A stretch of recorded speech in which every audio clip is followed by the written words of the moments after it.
Hi everyone! So today, success karon ng adlaw nga naman.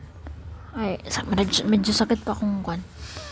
Success karon ng adlaw kay sa wakas nakapaibot na jud ko og akong wisdom tooth, which is pila-pila na ko ka dugay-dugay na pud nga ginaproblema ko kung musta pa siya mo ibot, which is karon sa wakas na nagpasana dyan ako.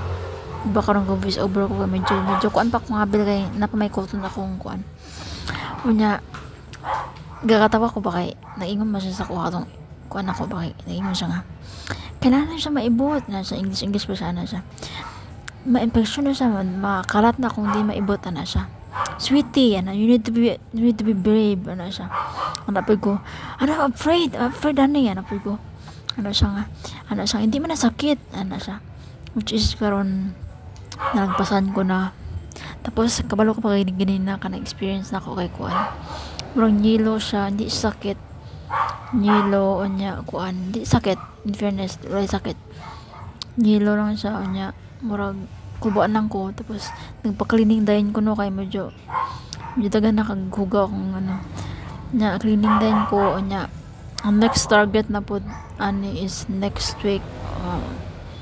Sa pikas kay pastahan ako tong kuan, tong isa ka may daot, tapos pastahanan daw to kay sayang ibuton kay gamay pa man ang daot. So ang dentista nga ipastahan sa ana.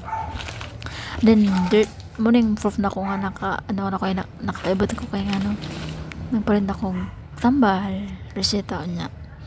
Morto niya successful niya matawag siya niya. Ingon na pud mo, honey, I overcome the pambog na pud ko sa anak ko nga. Abi na kong sakit ang anak na pud ko. Diba? Trust me, nakaya na ko. Anak na pud ko na sayaw niya. I swear. Katawa na pud niya. Nya ko anak niya. Yan nagkuha na pud ko eyes kay para bro nakakaya na dugo man siya, so it means makatabang ni guys. Nya kay di na ko katuo ka ng di man sakit dahil no, bin ako sakit kayo. Actually, itong naagi pa ang ko mong paibot naging adala ba naging scoop ay sa kuha na siya. You're stubborn, honey, na siya. You're stubborn, sweetie. Kay daw ko gahi ulo inan siya paibot na anak ko. Madlok mo mong mga ko pang pilak adlaw ginapalipas pa ba. Nagluod siya sa kuha na siya. Bala ko yan na siya. Suko. Which is kuan ba ka ng uwi kay kuno ng hadlok pero for my own good bang guni, pero okay na kay karon na-overcome na ako niya na next target ko pas. So marato og thanks for watching. Bye.